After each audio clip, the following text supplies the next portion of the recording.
اعوذ باللہ من الشیطان الرجیم بسم اللہ الرحمن الرحیم۔ اگر کوئی شخص تمہارا دل توڑ کر چلا جائے تو دوستو کیا ہوتا ہے؟ دل ٹوٹ جاتا ہے۔ کسی نے پوچھا تم انہیں یاد کیوں کرتے ہو جو تمہیں یاد نہیں کرتے، جو تمہیں اپنے مقصد کے لیے یاد کرتے ہیں؟ تم ہمیشہ انہی کے ساتھ کیوں رہتے ہو؟ ایسا کیوں ہے؟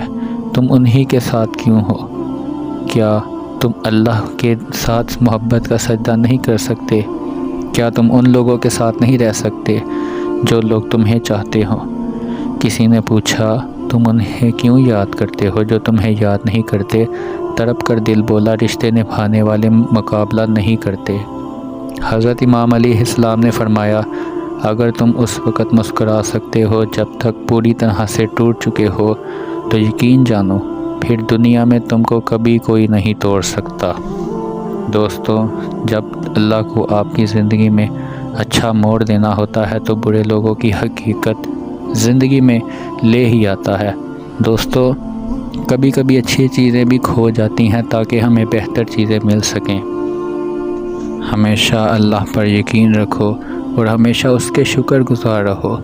حضرت امام علیہ السلام نے فرمایا کسی کا دل توڑ کر معافی مانگ لینا بہت ہی آسان ہوتا ہے، اور حضرت امام علیہ السلام فرماتے ہیں لیکن جب اپنا دل ٹوٹتا ہے تو کسی کو معاف کرنا بھی بہت مشکل ہو جاتا ہے۔ اگر لوگ آپ سے دوری اختیار کر رہے ہیں تو انہیں کرنے دیجیے، کیونکہ وقت زندگی کی ڈور کسی کے چھوڑ جانے کی محتاج نہیں ہوتی۔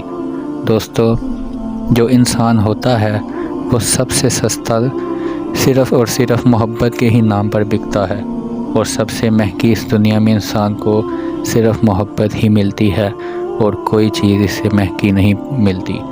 حضرت امام علی فرماتے ہیں انسان کے جسم کا سب سے خوبصورت حصہ اس کا دل ہوتا ہے، اور سب سے نازک حصہ بھی دل ہی ہوتا ہے، کیونکہ یہ ٹوٹ جائے تو وہ دل وہ زخم برداشت نہیں کر سکتا۔ اگر انسان میں دل نہ ہو تو انسان کا چمکتا چہرہ بھی کسی کام کا نہیں ہوتا۔